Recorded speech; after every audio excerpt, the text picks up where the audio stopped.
বাবার আমার মুসলমান ইমানদার, আল্লাহ পাক রব্বুল আলামিন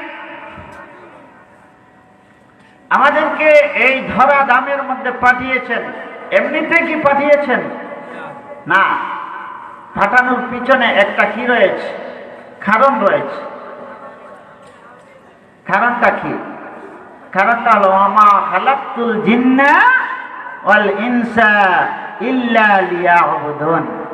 আল্লাহ বলেন, আমি মানুষ এবং জিন জাতিকে পয়দা করেছি, তৈরি করেছি একমাত্র আমি আল্লাহর বন্দেগীর জন্য। তাহলে আমরা আল্লাহর বন্দেগী করা দরকার আছে কি না? মুসলমান ইমানদার, আল্লাহ রাব্বুল আলামিন এই দুনিয়ার মধ্যে আমাদেরকে 18,000 মাখলুকের মধ্যে শ্রেষ্ঠত্ব দিয়ে পাঠিয়েছেন, শ্রেষ্ঠ জাতি হিসাবে পাঠিয়েছেন। তার প্রমাণ কি, ডকুমেন্ট কি? আল্লাহ সার্টিফাই করেছেন কুরআনুল কারীমের মধ্যে, আপনি আমি যে শ্রেষ্ঠ জাতি।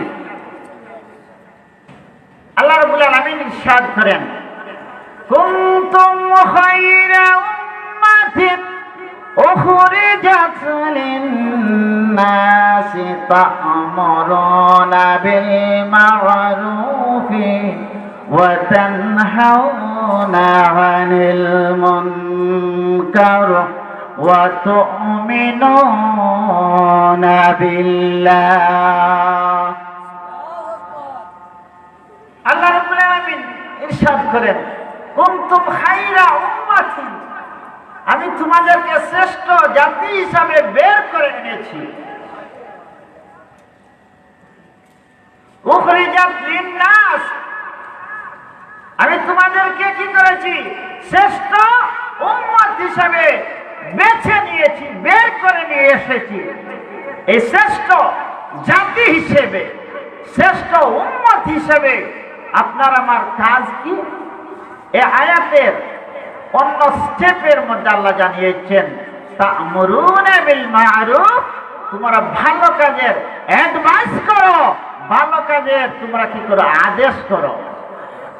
তাহলে শ্রেষ্ঠ জাতি হলেই কি চলবে? না, শ্রেষ্ঠ জাতি হিসাবে শ্রেষ্ঠ যতগুলো কাজ আছে, এই শ্রেষ্ঠ কাজগুলো আপনার আমার দ্বারা সম্পাদন হওয়া দরকার, ঠিক কিনা? না, অনায়াসে শুধু বেলাকে পার করলে চলবে? চলবে না। ভালো কাজের দিকে মানুষকে আহ্বান করতে হবে, আর মন্দ কাজ থেকে মানুষকে ফেরাতে হবে। তবেই আপনি আমি কি ইমানদার, তবেই আপনি আমি বিশ্বাস স্থাপনকারী, তবেই আপনি আমি শ্রেষ্ঠ জাতি হব, ঠিক কিনা? না, বেপরোয়া ভাবে চললেই শ্রেষ্ঠ জাতির মর্যাদা আল্লাহ দিয়েছেন, সার্টিফিকেট পেয়ে গেছে, পিঠের মধ্যে সার্টিফিকেট পকেটে নিয়ে